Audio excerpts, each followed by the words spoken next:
Well, I'm glad we know that Plowy McPlowface is going to be patrolling the streets of Kitchener next year and making sure the roads are clear. I'm sure Plowy McPlowface can do a better job than... Oh, I'm just going to get myself in more trouble. But did we have trouble clearing snow this year or what? Not or what. We had trouble clearing snow this year. Every Wednesday morning, just after the 10 a.m. news, we are joined by our friends from Ottawa at the Blacklocks Reporter, the only reporter-owned and operated newsroom covering our nation's capital. The managing editor there is Tom Korski, who joins us for these weekly chats. Tom, good morning. Morning, Mike. I'm not going to... I resisted calling you Tommy McPlow. I don't even know. I was trying to go down that road. I shouldn't have even started. Mike, I've forgotten my anniversary some years, but I remember Homer Simpson's jingle when he got into the plow business. Mr. Plow, that's my name. That name again is Mr. Plow. It's like we're living in a Simpsons world these days. Anyway, it is, yeah, for sure.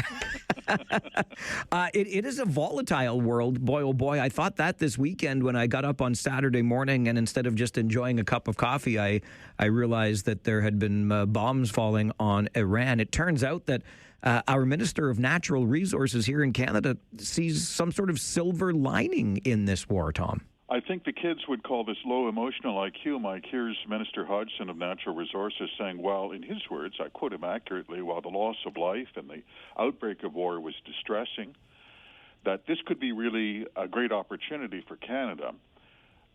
This is on the level. He told this to reporters. This was not a gotcha moment. These were calculated remarks. He was asked specifically about the impact of the war, and replied that, well, of course it was very disturbing.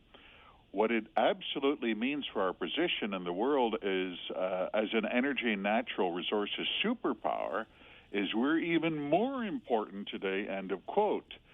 That ever since the weekend, the outbreak of the war on Saturday, what we're hearing loud and clear, I quote him accurately, is the world really wants more Canada. And this is really about the money. He went on at some length, Mike, striking comments, even if true, inappropriate, and it's astonishing that Mr. Hodgson, who's not an experienced public office holder, felt comfortable in sort of riffing on how we might be able to sell some more liquefied natural gas if this keeps up much longer. Yeah, we can enrich ourselves while another country is just being obliterated. It's striking. If this was under any other circumstance, I don't, I'm not a believer in gotcha moments. This is a member of cabinet. He was not being chased down the hallway. He's standing at the Prospectors Convention in Toronto, speaking to reporters. He didn't have to say anything, but he really wanted to talk about this. It speaks to a degree of cleverness, lack of situational awareness, and we can assume that Mr. Hodgson has no immediate relatives anywhere in the Middle East. So that's great for Tim, not so good for others. Very well said. Okay, I always like to follow the money, and Blacklocks does a great job of this. So a few notes on that file, starting with our scrutiny of federal spending, but we will be unable to scrutinize, at least for the time being, because we can't agree on who should be doing the scrutinizing? Mike, taxpayers don't have too many friends in Ottawa. One of the friends the taxpayers have is the budget officer. He's an officer of Parliament. He is appointed by Cabinet, but must be ratified, endorsed by a majority vote in the House and Senate. And the budget officer has come to be a real source of irritation for Cabinet. Seriously, they're in constant feuding. The budget officer, the last two we have had, but we have to be frank, even going back to the three, the forgotten figure, Denny Frechette, who was sort of a very low-key man, he took the feds to federal court when they weren't complying with an act of Parliament to come up with figures, just like when the auditor walks in the room, no more monkey business. Well, the last two budget officers have had their contracts expire. Cabinet refused to extend them, despite pleas from two committees of Parliament, the House and Senate. And now the office is empty. We're actually literally going into a budget cycle with no budget officer.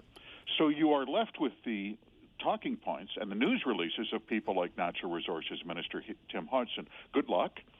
And it's beyond cynical that Cabinet has done this. There was no reason for this, but they know what they're doing. This is not about shooting the messenger. This is about saying, I don't want any messengers. You just take my version of events. Because the budget officer's job is to be that thorn in the side of Cabinet, no? That's exactly his job. Yves Giroux, the predecessor whose contract expired last Labor Day, he put it really pointedly, and almost in an angry way, at Commons Industry Committee hearing in 2023. What did he say? He's talking about Cabinet. He said, as soon as we publish a report that sets the record straight, there are accusations we've not understood the problem or have a bone to pick. He said, that's not the case. I work for parliamentarians. I work for taxpayers and Canadians. I don't have a vested interest, end of quote. That's exactly the point. And Cabinet apparently is hypersensitive to criticism when they make things up. So they would prefer to have no budget officer at all. Of course, among our myriad concerns with the Trudeau Liberal regime, Justin, that is, was all the money spent on third-party outside consultants. And now, I guess, absent a parliamentary budget officer, Employment and Social Development can invest in assistance with writing by an outside consultant? Classic, they are. They're having consultants organize workshops for employees on how to write. This is serious. This was. How do I get it? Who do I make the invoice out to, Tom? $25 billion a year they spend on consultants. You say, how is that possible? Here's a department of many thousands of employees, and they are hiring a consultant to teach their staff how to write in plain language. Why don't I read their direction to the contractors?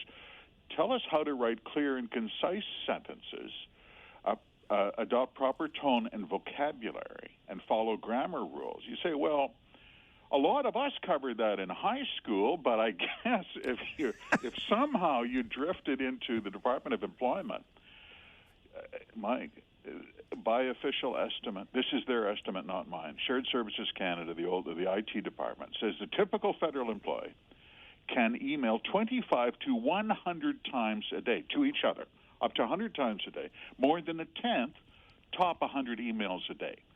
So I would think practice would make perfect. Apparently not. Seriously. Practice makes perfect indeed. So, okay, somewhat related, and I think we can all get behind the idea of reducing red tape and increasing efficiencies. But according to the Department of Foreign Affairs, that means diplomats get easier access to the liquor cabinet? Classic. It's like Tim Hodgson believes, never let a war go to waste. The campaign for reduction of red tape has gone on for years. This is on behalf of everyday Canadians and especially small business. Feds have never listened. Cabinet re-promised to cut red tape. And what was the first thing they did?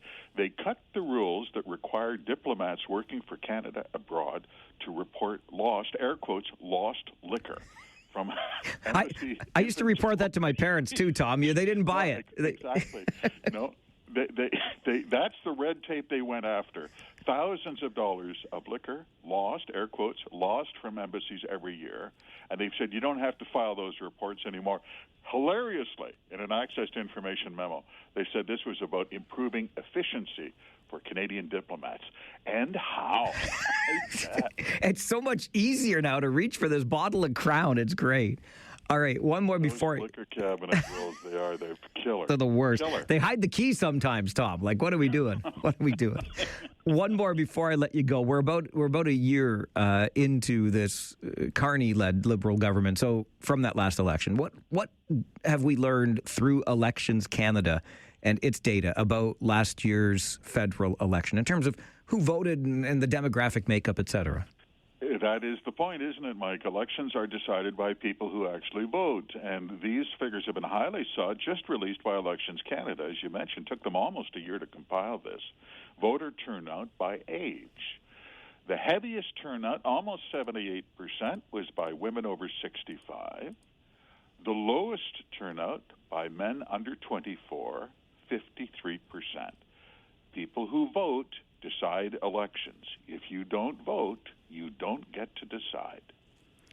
And as we famously say, right, the system is designed such that we always elect the governments we deserve. the voters never wrong, even when they're wrong, because they pay the price, Mike. Tom, always appreciate the chats. We'll talk again next Wednesday. Thank you, Mike. Tom Korski is the managing editor at the Blacklocks Reporter, Canada's only reporter-owned and operated newsroom covering our nation's capital with neither politics nor punditry. Tom joins us Wednesday mornings just after the 10 a.m. news as we mind Ottawa's business. Omaha Steaks semi-annual sale is here. Save 50% site-wide on legendary steaks, gourmet burgers, chicken, pork, seafood, and more. Plus, get an extra $35 off with promo code AUDIO at omahasteaks.com. Shop now to save 50% site-wide on steaks and more during Omaha Steaks semi-annual sale. Plus, get an extra $35 off with promo code AUDIO at checkout. That's omahasteaks.com, promo code AUDIO. Minimum purchase may apply. See site for details.